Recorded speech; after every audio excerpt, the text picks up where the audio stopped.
Greetings, everybody. How are you? I hope you are well and happy. Thank you for joining this quick Q&A meeting.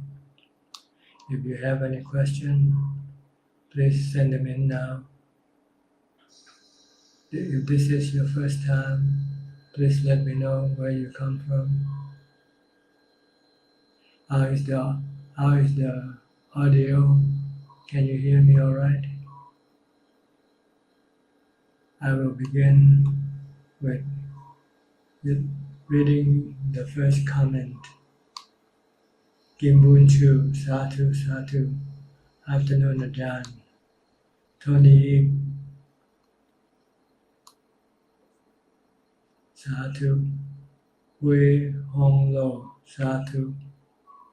Check link tag. Greetings, dear Ajahn. Audio and video are clear. Thank you. Kenneth Tan Keyboard. Greeting, Ajahn. May you be well and happy. Thank you. Kenneth Hunt, Professor. Good afternoon. Good morning, Ajahn. You are clear. Thank you. Question from Ken Ross, Ohio. My question is, how do I get into jhana? It seems to be extremely difficult. Yes, you have to use mindfulness, continuous mindfulness, such as reciting a mantra or watching your breath. You have to only do this. Keep watching your breath, in and out breath, without letting your mind thinking about other things. You have to be closely watching your breath at all times, or reciting the mantra at all times. It depends on which one you like to use. You can use either a mantra such as Buddha, or you can create one yourself, like don't think or stop thinking. And then just keep reciting that mantra. Stop thinking, stop thinking. Or watch your breathing or your breath at the tip of your nose. Don't follow your breath in or out. Just know it goes in and it comes out at the tip of the nose. If you can do this, eventually your mind will become calmer and calmer. And eventually it will become still.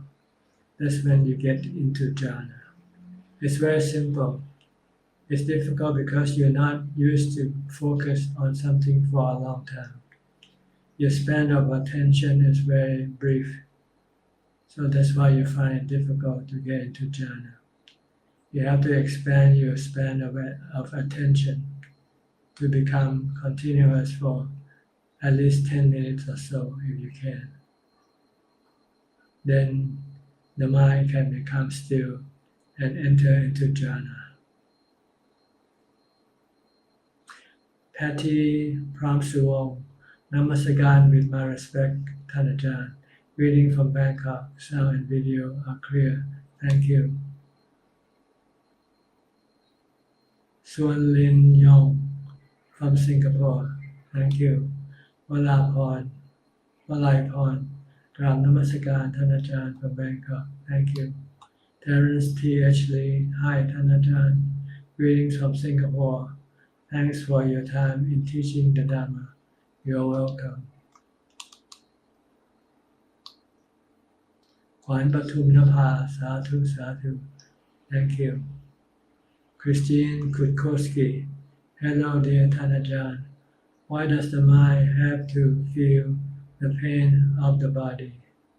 That's because it's connected to the body.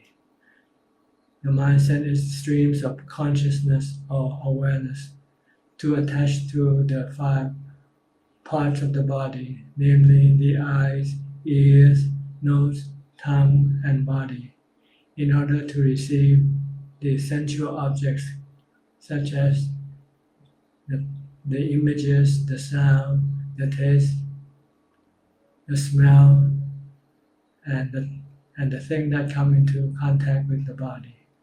That's why you feel the pain. But when you go to sleep, the mind temporarily withdraw from the body. So when you're in sleep, you hardly feel the pain of the body. Or when you're in jhana, the same thing happens. So that's why you want to practice jhana, so that whenever you want to stay away from the pain of the body, you can do so by entering into jhana, by reciting a mantra or by watching your breath. Then eventually the mind will withdraw its streams of consciousness or awareness from the body. Then the feeling of pain of the body will disappear. Or else you have to go to sleep. When you fell asleep, you don't feel the pain of the body temporarily.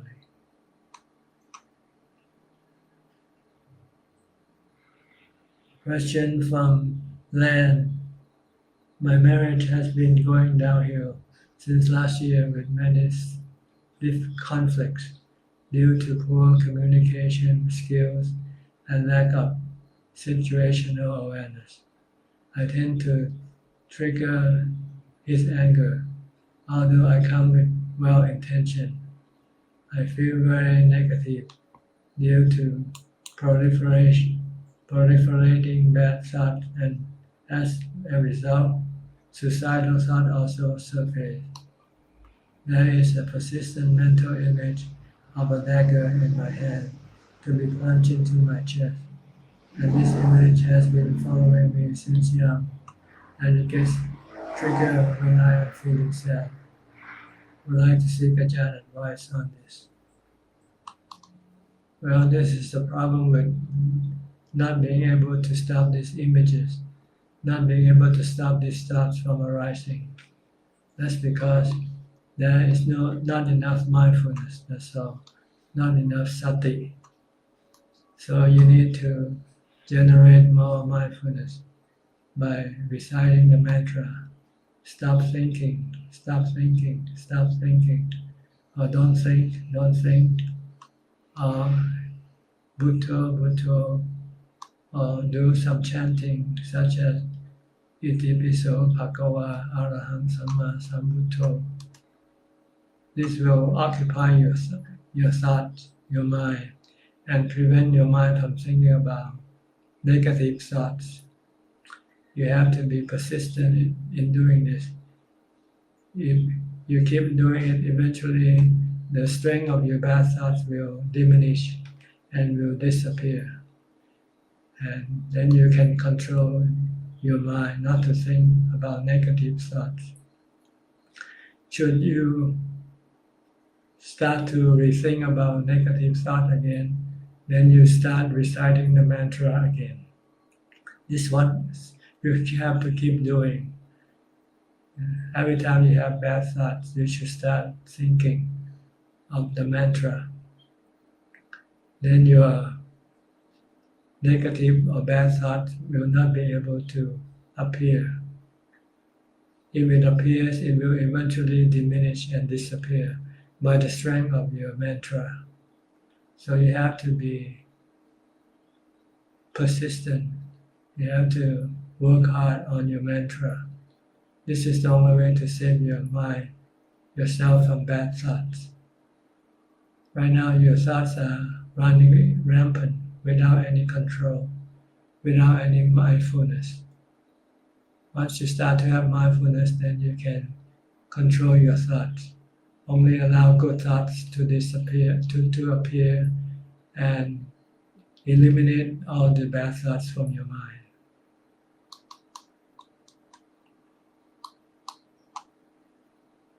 Sandichi, Sadhu, Sadhu. James Ong, greeting Ajahn. Greeting to you. Yo SC, Sadhu. Punami Tan, good day, Pante. If someone who is suffering from depression and she slashed her own hand without serious cut, will she have collective karma? She will have personal karma. This will become a habit to her if she keeps doing it. Whatever you do, once you do it once, you are more likely to repeat doing it again.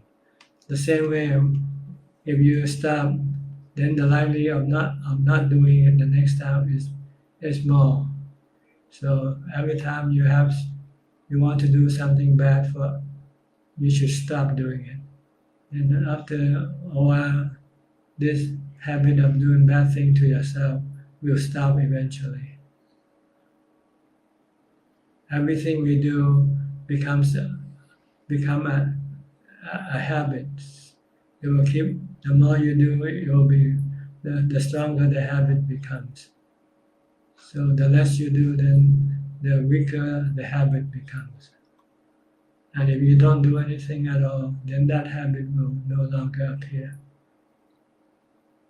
Tony, dear Ajahn, good afternoon. The COVID-19 pandemic is it human karma vipaka or the nature phenomenal cause and effect? Thank you. It's a natural phenomenon. The world is a natural world in which there are causes and effects. There's no one specific person or somebody who create this thing. It is a natural phenomena which have causes and effects upon themselves. Christine Kue, good day, Ajahn. May you be well, strong, happy, and long life. I'm home. I'm from Penang. Would like to come to your temple and pay respect to you again. You're welcome. Albert Paul, Namo Abhijato. Thank you. David Dave, Long Paul, do you bless visitors that visit your temple? I teach Dhamma. This is the way of giving blessing. This is the correct way of giving blessing by bhikkhus or monks, not to pour holy water or say nice words to you. This doesn't mean anything. It's only the teaching of the Buddha that is beneficial to you. If you can follow his teaching, then you will be blessed by his teaching.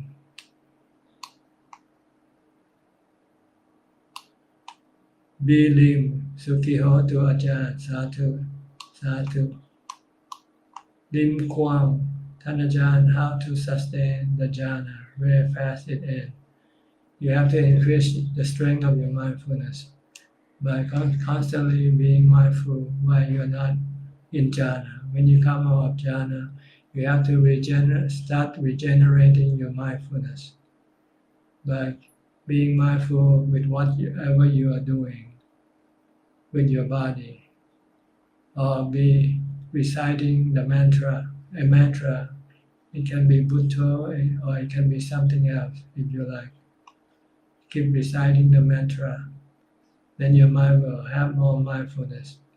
And then the next time when you enter into jhana, it will remain in jhana longer.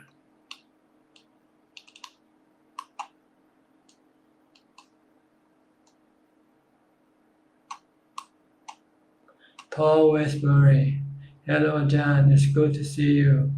I'm wondering if sports and games such as skateboarding or other physically technical skills help with mindfulness and to our general awareness. To a certain level, I think, because when you have to do something difficult, you have to be mindful of it. So yes, it can increase your awareness and increase your mindfulness to a certain level, but I don't think it is enough because you only do it not all the time. See, but if you can do skateboarding all the time, then you might be able to sit and meditate longer. So when you're not skateboarding, you should continue on with being mindful with whatever you do, even though the simplest of tasks, such as walking, eating, talking, reading, or whatever. Try to stay focused. Try to be aware with whatever you do only. Don't let your mind go think about other things.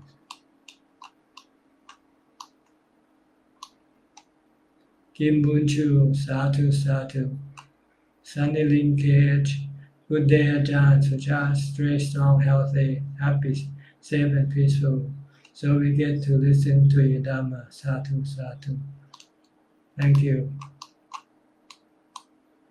Enilam, Satu, Anuma Kelboa, Satu, Chu Chin, good afternoon and my respect to Tan Ajahn.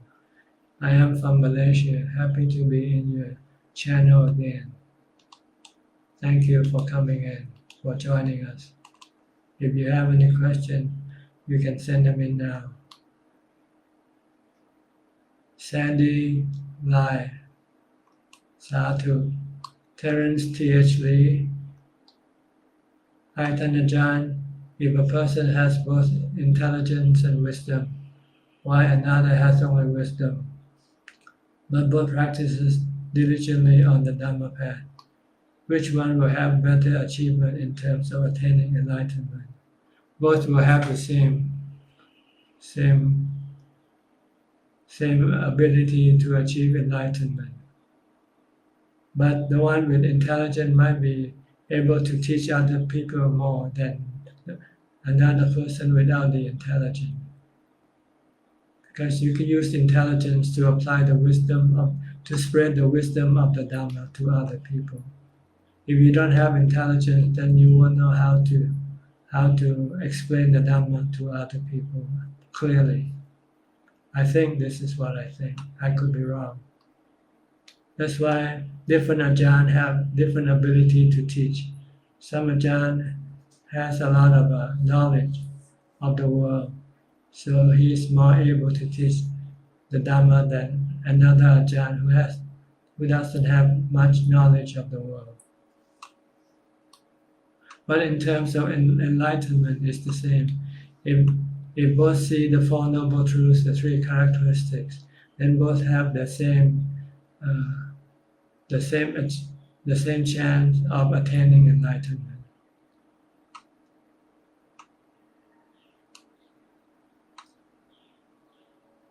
Question from Siu Ju, Singapore.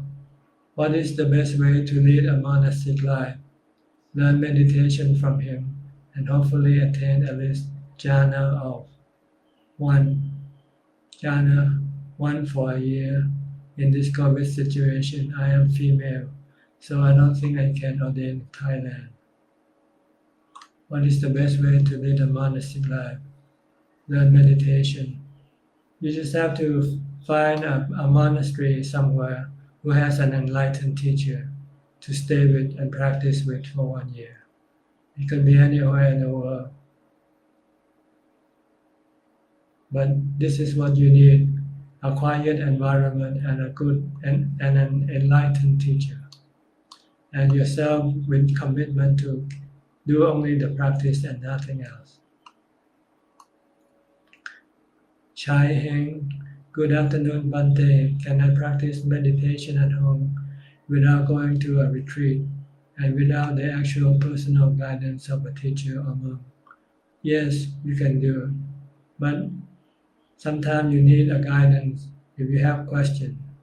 But nowadays you can study online like today. If you should have any question, you can come in and ask it from me. And then you can then go back and apply what you have learned in your practice. So you can practice at home or practice anywhere. But a teacher, you don't need a personal guidance. You need guidance from time to time when you have questions. And also with the teachers talking to you can inspire you also. So it's good to listen to Dhamma talk, even when you are not with a teacher. When you are at home, you should turn on the Dhamma talk. Listening to Dhamma talk can inspire and energize your practice. I only learned the meditation from listening to Dhamma talk or from Dhamma book. Sadhu, sadhu. Okay, that's good. You have to do both study and then practice. You can do this at home if you like, if you have no other choice. But if you can go to some place more quiet, more secluded, and you can be alone and not disturbed, then it will be much, much, much better.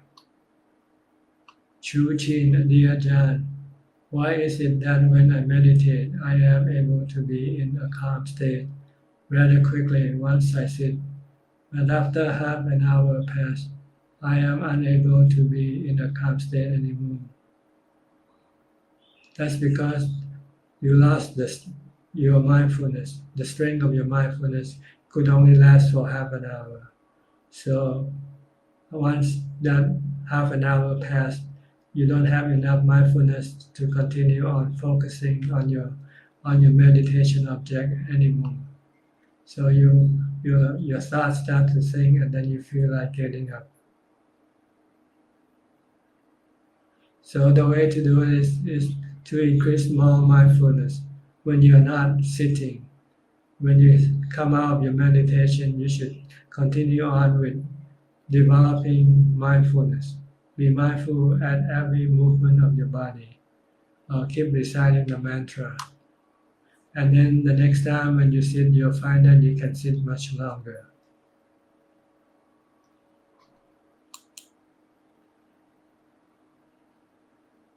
Then I keep having to start all over again. It seems like I am unable to keep calm in longer hours and consistently lately. Previously, I am able to sit more than 1 hour. Please advise me. Okay, I just did. You have to increase more mindfulness, generating more mindfulness. By being mindful, once you come out of meditation, you should continue on being mindful until the time you go to your next meditation. Eva Chen, good evening, Ajahn. Is the progression on spiritual path with system without expectation are better than aspiration? Is aspiration considered desire? Thank you, Ajahn. May you always be healthy and happy. Before you can practice, you need to have aspiration first. If you don't have aspiration, then there will be nothing to pull you to the practice. So it's important to have aspiration. Aspiration is a good desire, a positive desire. You can keep it.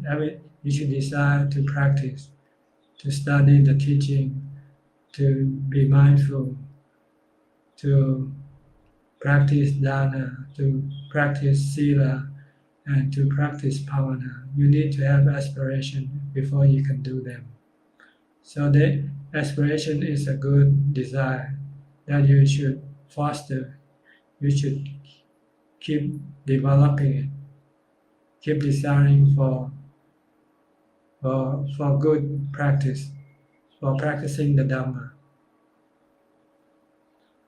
Thank you, Ajahn. May you always be healthy and happy. You're welcome. Paul Westbury, Ajahn, may you explain your Yannasangwararam for me again. I think it means to be. I can't think of the word in English. To be thorough in your investigation. Like when you have to be thorough when you investigate your body, for instance, and you have to be able to see the 32 parts of the body very clearly. Thorough and clearly. Clearly and thoroughly is the word for Yannasangwararam. Is it focusing on the end goal as well as awareness simultaneously? No, you want to study the nature of the object that you are studying, namely the 3 characteristics of existence. You want to study the impermanent nature of your body, for instance. You want to study the dukkha nature of your body. You want to study the anatta nature of your body until you can see it clearly and understand it absolutely according to the truth. And at all times, because if you investigate or study once, you see it once, and then when you stop, you can forget it again. So if you still keep forgetting, it means you have to keep on studying or investigating the nature of the three characteristics of existence continuously until it becomes part of your nature to see that everything is anicca, dukkha, anatta. That's what you call yoniso manasikara. From my understanding, I seem to develop excitement and anxiety when focusing on fully completing tasks. That's because you lack ubekha or you lack jhana. You first have to develop ubekha or jhana. Once your mind has ubekha, then your mind will not be excited or have any anxiety when you study the nature of the body or other things. Your mind will be cool and calm and intellectual, rational rather than emotional. That's why you need to practice samadhi first. You need to develop jhana first before you can really study the nature of things such as your body with yoniso manasikara. So I hope this explained to you. If it's not clear enough, please send in more questions if you like. Alvin Lee Wei Peng, good afternoon, Ajahn. Greetings from KL. Thanks for sharing with us the profound Dhamma. Sadhu, sadhu. You're welcome. Payal, sadhu. Joanne Lim Chui In, sadhu. Chu Chin. Thank you, Ajahn, for the advice. Noted, and we'll keep that in mind. You're welcome. Question from Michael Weber from Israel. Question number 1. Hello, dear Ajahn. Thank you for allowing me to stay at Wat Yan. I am now at Ajahn Martin's monastery. My question: do Arahants who teach others have more benefit to the world than the Arahants who stay in solitary? Yes, an Arahant who teach Dhamma will help make other people to becoming Arahant. An Arahant who lives in solitary and not teaching is like a silent Buddha. He is considered a silent Arahant. He doesn't bring any benefit to the world. The only benefit is for himself only. Or do Arahants who stay in solitary influence the world more positively? No, he doesn't, because he has to influence the world by his action, not by his inaction. If yes, and what way is Arahant who stay in solitary beneficial to the world? None whatsoever. He has to do it with action like teaching, like the Buddha did for 45 years. Had the Buddha decided to live in solitary, then no one would have learned about the Dhamma teaching, and then no one will be able to become Arahants like the Buddha himself. Okay. Question number 2 from Michael. Why do some Arahants have more positive influence than others? Is it because they have practiced differently or due to their own choice in previous lives? These questions have bothered me for a few years now, and I would be happy to learn and hear your thought about that. Each Arahant had other past performed different past karmas. Some Arahants perform more positive past karma than others, so they can do more positive things than other Arahants can. Like if in your past life, if you had done a lot of dana or charity, then you will have the ability to perform more charity in this life. If you didn't do any charity or didn't do much charity, then you will not be able to do more charity in this life, because whatever you did in the past becomes a habit.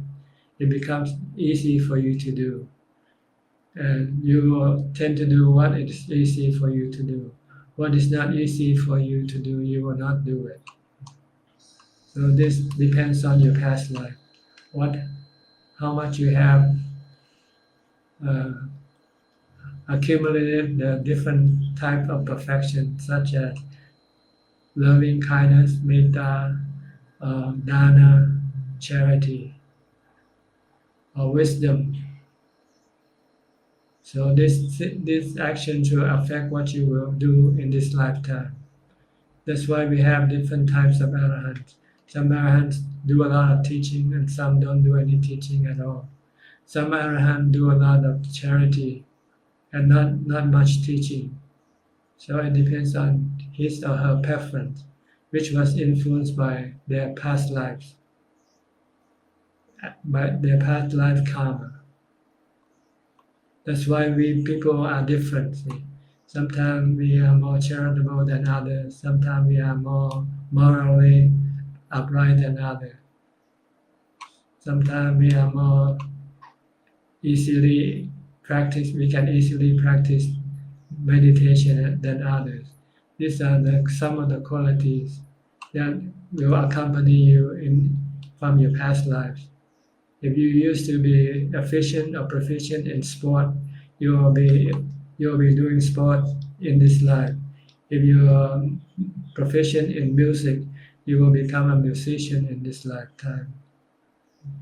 That's because whatever you did before, it becomes a habit, and you'll find it easier to do something that is habitual.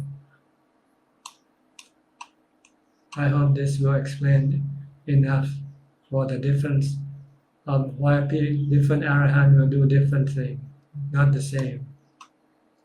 Ayi, Satu, Satu. Jessica New, Satu. Question from Eric Poon from Malaysia. How does a person know that his mindfulness have improved and he is on the right track? When you sit in meditation, you can sit longer and you can become more calmer. You can become calm easily and quicker and stay in meditation longer. Chi Chin Chuan, dear Ajahn, enjoy your video on Bindabat and very generous of all the monks to share the food with the needy at the end of the video. Satu, Satu, you're welcome. Satu, Satu from Chinese character. Paul Westbury, Ajahn, I have heard that jhana based on metta is quickly developed. Do you recommend this practice for one who hasn't attained higher states of mind yet? It depends on your preference, I guess. If you find it easy for you with metta, then you use metta. But for others, they find it easier for them using anapanasati. See, there are about 40 different types of object of meditation that you can use for calming your mind. So you can choose whichever is best for you, which produce the best result for you. Then you can use that one. There's not a single one that is good for everybody. But generally, anapanasati is a general one that can be used by everybody. So you have to find the one that you find effective for you. Chi Chin Chuan, dear Ajahn, will thinking of hurting or killing someone make me accumulate bad karma or vipaka? Not yet. You're just starting. Whatever you think inside isn't considered to be karma yet. Only when you put it into action, then it becomes a karma and produce vipaka, or consequence of your karma. Eli Hassan, good day, Tanajan. Sound clear, stay safe and healthy. Satu, Satu. Thank you.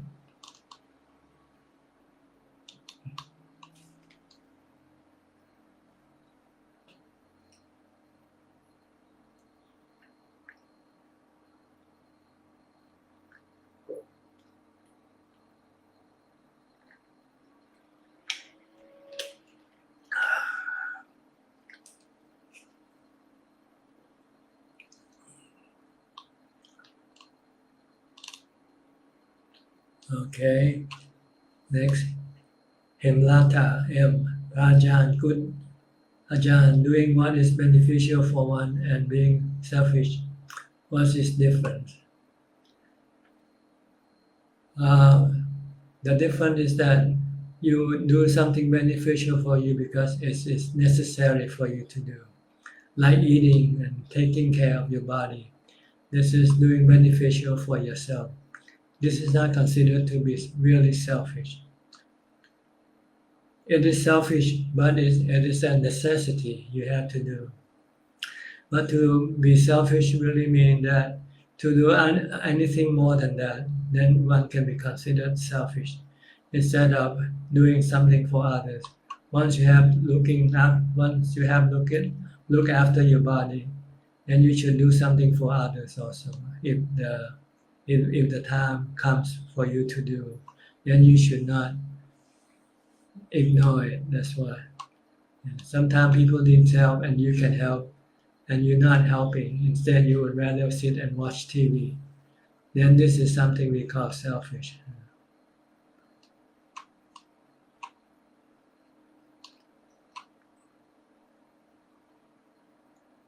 James Leo, somebody in previous talk mentioned a monk who was killed by jaguar in jungle while meditating. Could it be the monk did not practice metta as a protection before doing his meditation? Or maybe those protection parita only work against some animals, human environment, but not others. No, I think it's probably his karma. Sometimes when it's time for you to die, no matter what kind of chant you do, will not protect you from doing it. What the chant really do is to protect your mind from fear. Because when you start chanting, then you forget about the tigers or the wild animals. Then the fear of being attacked by them will disappear. I think the chanting is for the purpose of calming your mind, protecting your mind from dukkha, not from the animals themselves. When it's time for the body to die, no one can protect it. Not even the Buddha own body. He could not protect his own body when the time for his body to die. James Leo, thanks Ajahn. You're welcome. Chi Chin Chuan, dear Ajahn, when a mosquito bites me, automatically I smack and kill it before intention of killing it arises. How does this affect my karma and vipaka? It will affect because it becomes a habit for you to keep doing it. And the more you do it, then the more vipaka will become. You will have to be reborn as a mosquito for each mosquito you kill, and then be killed by someone else. So you should practice mindfulness, and then you will be able to see your action before it starts to happen. When you start to smack the mosquito, if you have mindfulness, you can stop it before it happens. Madeline Chin, good afternoon, Tanajan. Good afternoon to you. 10 BK, good afternoon, Tanajan. I am often emotionally affected by things that happen at work and will keep thinking about them. Any kind of advice? How could I switch off my mind and suggestion to deal with this negative emotion? You lack mindfulness. Your mind lacks ubekha. So you have to generate mindfulness to give you ubekha, meaning your mind will become less emotional with ubekha. So you have to keep reciting a mantra all the time, or keep watching what you are doing with your body and don't let your mind go think about other things. If you can do this, then your mind will become more stable, less emotional, and also meditate. When you have time, sit down and meditate to get your mind into ubekha. Once you have ubekha, then your mind will be strong and your emotion will be less. You will become more rational. Next, Paul Westbury. More of a technical question. Is there any benefit of using formless meditation such as visualizing space and the absence of physical characteristics. It's just another way of using an object to calm your mind with, that's all. So if you can visualize space, then just keep visualizing space and don't let your mind go creating or thinking about any other things. Then your mind will eventually stop thinking. If you keep visualizing space or emptiness, if you can do it, and then make sure that your mind don't think while you are visualizing. If you're thinking along with visualizing, then your mind will not be able to achieve any result from your meditation. It's just like focusing on your breath. The breath is more physical, while the space is not as physical, that's all. But you have to imagine it in your mind, space, emptiness, void.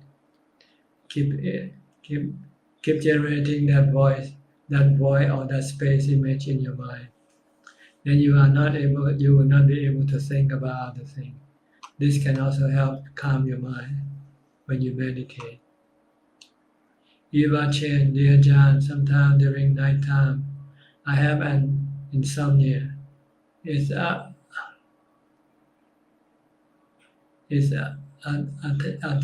Athanatiya Sutta can be chanted in the middle of the night. Yes, you can chant any time you like. If you feel that you are restless and not being able to go to sleep, you can do chanting for a while until you feel sleepy. Then you can stop chanting and go to sleep. May Ajahn be well, peaceful, happy, and healthy. Thank you. Kate, Sarah, Sadhu, Sadhu. Punamitan, dear Bhante, if someone tries to hurt herself, will this action happen in her next life? Yes, it becomes a habit. Whatever you do, it will tend to accumulate stronger habit. The more you do, the stronger the habit it becomes. 10 BK, Sadhu. Catherine Poor, Sadhu, Sadhu, Anumodami Mahajan. JV Hui, Sadhu, Sadhu. Question from Eric Poon. Question number 2. What are the attributes behavior of a person when she is a Sotapanna? Approaching Sotapanna. On the right track to become a Sotapanna. Once you become a Sotapanna, you will have gotten rid of your fear of aging, sickness, and death. When you're approaching, you're trying to eliminate the fear of aging, sickness, and death. On the right track of become a Sotapanna, constantly study the nature, the aging, sickness, and death nature of the body. Keep this always in your mind all the time. This will then lead you to become a Sotapanna one day. That the body is impermanent, subjected to aging, sickness, and death. Patty Pram Suwong, may Ajahn kindly explain more about 6 elements, especially knowing element. The knowing element is the mind. In Thai we call Jit Jai. This is the one who knows, who thinks. While the other 4 elements combine to become a body, such as the earth, water, wind, and fire element. When they combine, they become a body, a human body or an animal body. And then the 5th element is the knowing element that becomes attached to the 4 elements. While the 6th element is the space element, in which the 4 elements exist on.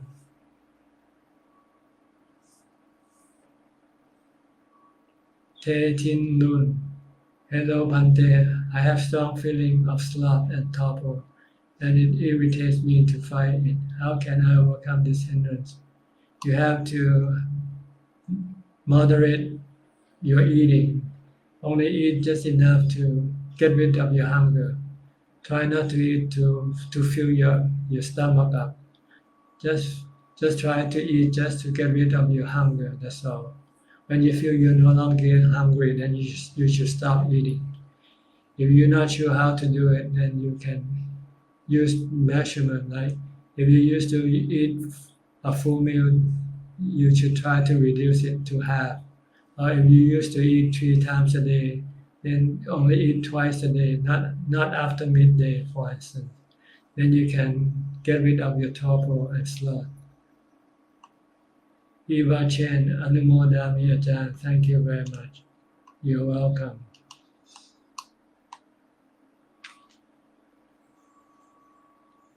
Te Ting Lun, how to recollect the sutta effectively? How to, by being mindful when you recollect the sutta, when you recite the sutta, you must not let your mind go think about other things.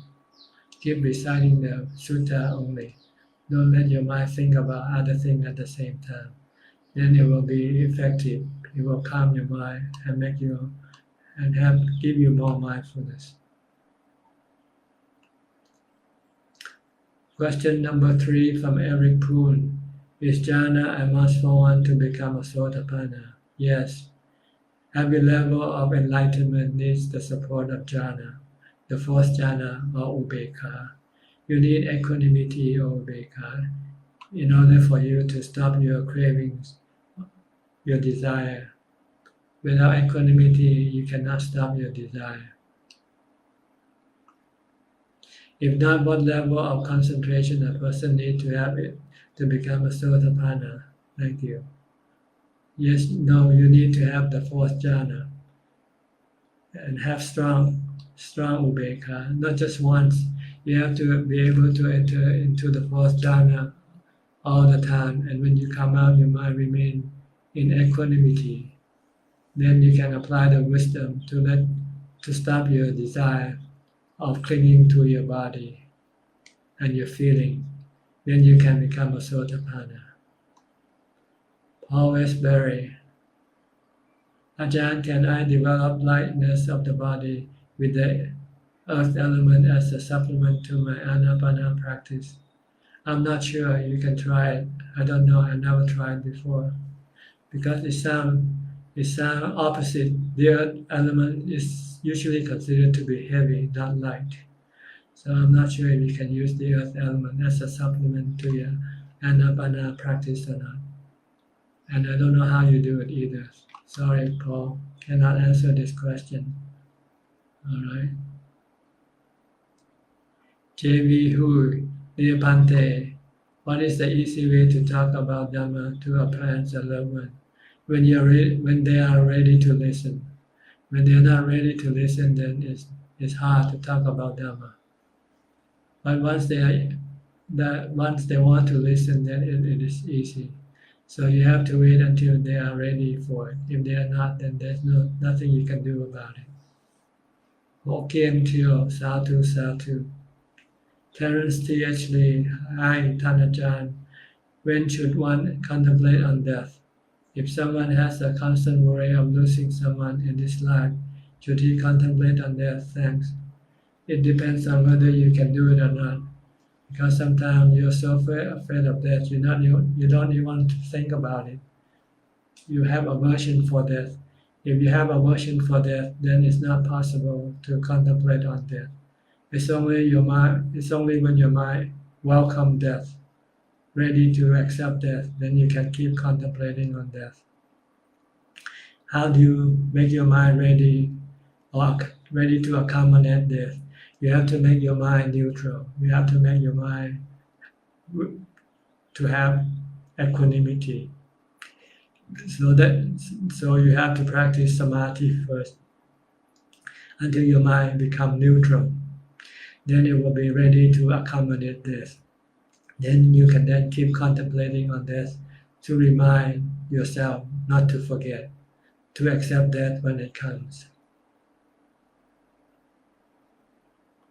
N.G. Hop Chuan. Good afternoon, Ajahn. How do I cultivate strong wish to become Buddha? Thank you. By repeating it constantly. You have to repeat constantly. I want to become a Buddha. I want to become a Buddha. So how to become a Buddha? You have to practice the Noble Eightfold Path. You have to practice Sila, Samadhi, and wisdom. So this is what you have to do. Keep reminding yourself, I want to become a Buddha. I want to become a Buddha. Then you will say, what and how to become a Buddha? I have to practice Sila, morality, Samadhi, concentration, meditation, and wisdom or Panya. See, this is how to cultivate strong wish to become a Buddha. Not just the wish itself, but you have to actually practice it also. Because the wish itself will not make you become a Buddha. It's what makes a Buddha that you have to do. That is following the Noble Eightfold Path or the 10 Perfections.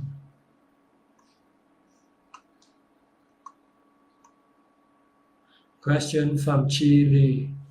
May Ajahn please clarify about the fetter regarding sensual desire, kama raga. Does it refer to craving for sexual intercourse only?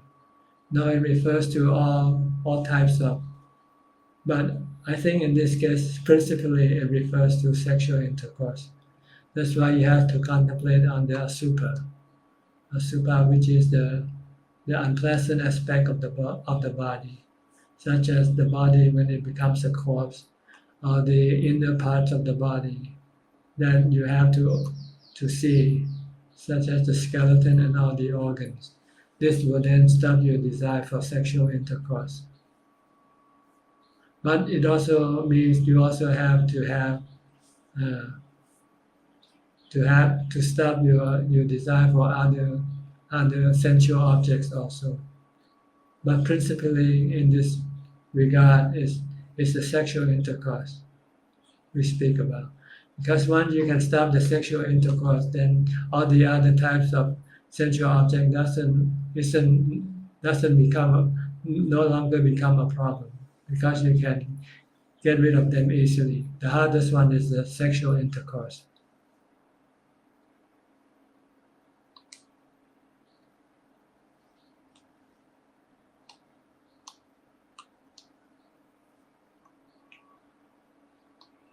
To summarize, you have to get rid of all your sensual cravings, whether sexual or not sexual. Sulan Ui, Satu, Satu. James Leo, dear Ajahn. In some video, there are people who, upon dying, see Amitabha receiving them to Pure Land. Would you advise any opinion on this? It's probably their imagination. It's just their mental fabrication. David Sila Nanda, Satu, Satu. Adiyaha, Satu. Paul Westbury, last question, Ajahn. Some of the people who surround me use psychedelics for mental cultivation, and my desire for using Samma Samadhi seems to be strong because of that to challenge them. Is this okay, or is it only arrogance? Well, it is arrogance if you want to challenge them. You should just leave them alone. Whatever they want to do is their business. Only if they ask you what is the best, then you can tell them about Samma Samadhi. Otherwise, don't try to do anything with them, because it's your ego who's trying to do this.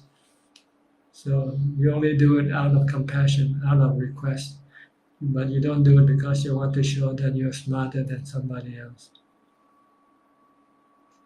Michael Dooley, Tom Dooley, Michael Dooley, okay, relative. How often should I listen to Dhamma and read Dhamma book? Is 1 hour a day okay? I find that when I give up TV and music, I tend to replace it with a lot of Dhamma talks.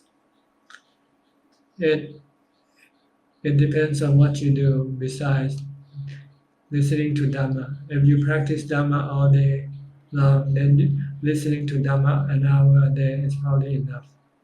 But if you're not practicing any meditation yet, then you can listen to Dhamma for as long as you like, better than doing something else. So there are two instances. If you're practicing Dhamma already, then maybe just one hour a day of listening or reading Dhamma books is good enough. But if you're not doing any practice at all, then the more you read or listen to Dhamma talk, the better it is for you. Until you understand and know what you have to do, then you can then reduce the amount of listening and then start do practicing instead. เมธนีวงศ์ครับวงประยะขยะโยธินสาธุสาธุแพทย์พร้อมสวง Dear Ajahn, when we die, the knowing element doesn't die with other 5 elements, so we don't die with the body. Unnecessary to get fear of death. Can I contemplate like this? Yes, you can. If it makes you lose any fear of death. But you can only find out when you are exposed to death. And then you will find out whether you're still afraid or not. If you think that the body is just the element and the mind is just a knowing element, then you might be able to stop the fear of death. You have to try and find out for yourself. David Sila Nanda Satu Satu. Okay, we have about 3 minutes left. So if you are not typing a new question, I don't think you can do it now. You have to wait until the next time. But if you are typing it, you can continue on and type and send the question in now.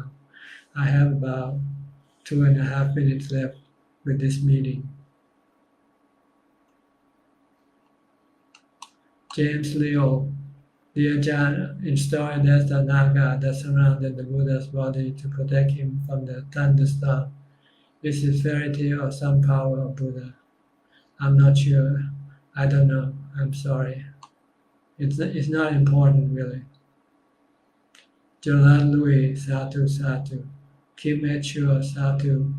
Patty Pram Subong, thank you for your teaching, Ajahn. Okay. Kenneth Tanki Box, Satu. Okay. Annie Lam, Satu Satu. Paul Westbury, thank you Ajahn very much. Appreciate. I will take your advice and work with Ubeka. You're welcome.